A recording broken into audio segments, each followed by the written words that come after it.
You can make your anxiety work against you or for you. And one of the ways I made a program called the Future Authoring Program that I think helps people do that. Because one of the things you see when you're talking to people and they're trying to solve problems is that they're afraid to face the problem. And so then their anxiety is working against them, and you can think about it as antagonistic to rationality. But then I could say, well, why don't you think for a while about what your life would be like if you didn't face this problem? Because if you think that through, if you have a problem and you really think through what the consequences are going to be in 3 to 5 years of not facing it, then you're going to get more afraid of not facing it than facing it. And that's great, because then your anxiety, instead of standing in front of you, instead of you having a dragon that's guarding the path in front of you, you have one chasing you down the path from behind. That's a lot more useful. And so, that's just a minimal example of the utility of getting your emotions and your thoughts aligned the same way. The same thing happens with aggression. One of the most common reasons that people come and seek psychotherapy really is because they're too agreeable. But what that means is they're not assertive enough. They haven't integrated their capacity for aggression, and so other people can push them around. And they're very conflict avoidant.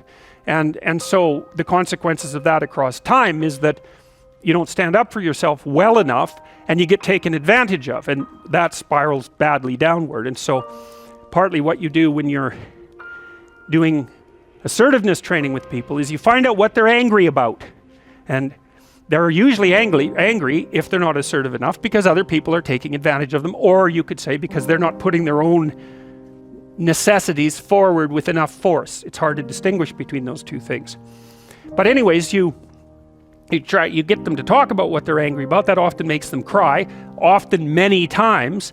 And then you get them to kind of envision what they would want to have instead, which they're often afraid to do because people are afraid to think about what they want, because that makes it more clear when they're not getting it, and that's painful, right? Or maybe they're afraid of hoping, so they won't specify a clear aim. But anyways, you get them to think about what they might want instead. You get them to think about the costs of not pursuing that, and then you help them develop strategies for integrating their aggression and with their thinking so that they can come up with a plan to approach the world in a more confident way. So for example, someone might come to me and say, I'm being bullied badly at work. And so then I'll say, well, what are your options? Do you have to put up with it?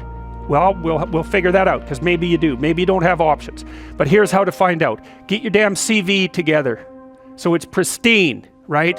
It's ready to go. Get over your fear of a new interview, because people are generally afraid of that. Get over your fear of applying for a new job. Start thinking about what it would mean to have a different job.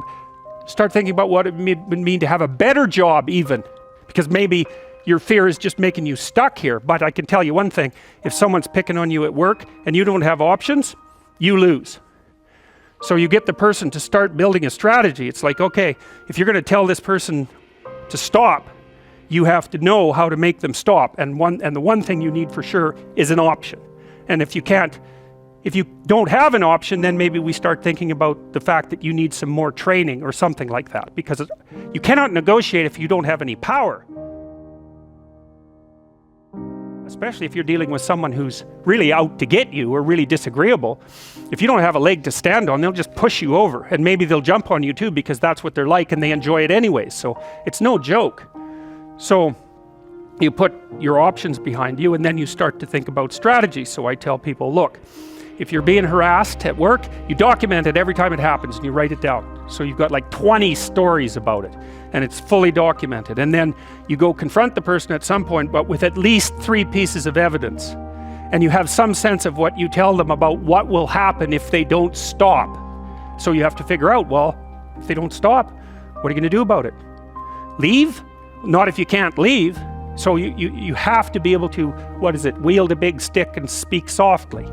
But you see, that way that's how you take your aggression, which is an absolutely necessary part of your psyche, and manifest it up into a sophisticated means of dealing with the world. You don't just suppress it. You say, well, I should be able to put up with it, or I wish I wasn't so angry, or something. It's like, forget that. That's all that'll happen is your blood pressure will stay high and you'll die of a heart attack, because anger, for example, is a very toxic emotion. And it does cause heart damage over time. It's the only emotion that we really know that's been linked to things like cardiovascular risk. And anger is toxic because it's like you're driving a car, you're stepping on the gas and pushing on the brake at the same time, because anger tells you to run away and to attack at the same time, because you don't know what's going to happen. And so it really amps up the physiological demand on your body. And so if you including your heart and your musculature. So if you stay like that for like 10 years, you're going to age 20 years. And that's a bad plan. So you take your underground emotions and you integrate them into a sophisticated reality. Now, Jung said, so first of all, you unite your mind, your thinking, let's say, with your emotions. So that makes one thing instead of two fighting things. Okay, that's a good one. And then the next conjunction he talked about was, it isn't enough to unite your mind and your emotions. And he thought about that as a male-female pairing symbolically. That's how it would manifest itself sometimes in dreams. So you take the masculine element and the feminine element, the thinking and the emotion, unite those, and that makes you more like one thing. Okay, and now all of a sudden that's represented as symbolically male, that one thing, and it unites with something else that's now represented symbolically female. That's the body. So you take the mind emotion integration and integrate that in your body. So what does that mean? You act it out instead of just thinking. So there's this philosophical idea called now I'm going to forget what it's called. It's a contradiction in action. There's actually a technical term for it. But that's when you think and believe something, but you don't act it out.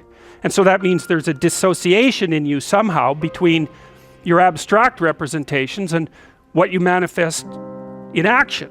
Well, that's another form of discontinuity that isn't doing you any good. The driver's going one way and the car's going the other, and you won't even be able to understand yourself if you do that. But even more, you're not putting your principles into practice, so you're dissociated, your being is dissociated. So once you get your mind and your emotions working together, then the next thing to do is to act that out consistently. So that was the second conjunction as far as Jung was concerned. And then the third one was, this is the tough one, and this is the one that's related to phenomenology. You erase the distinction between yourself and the world. Okay, that's a tough one. So imagine you're dealing with someone who's hoarding. Now, people who are hoarding are often older or neurologically damaged, or they have obsessive compulsive disorder. But then you walk into their house and there's like 10,000 things in their house. There's maybe 100 boxes, and you open up a box, and in the box there's some pens and some old passports and some checks and their collection of silver dollars and some hypodermic needles and some dust and a dead mouse and there's boxes and boxes and boxes like that in the house. It's absolute chaos in there. Absolute chaos, not order, chaos.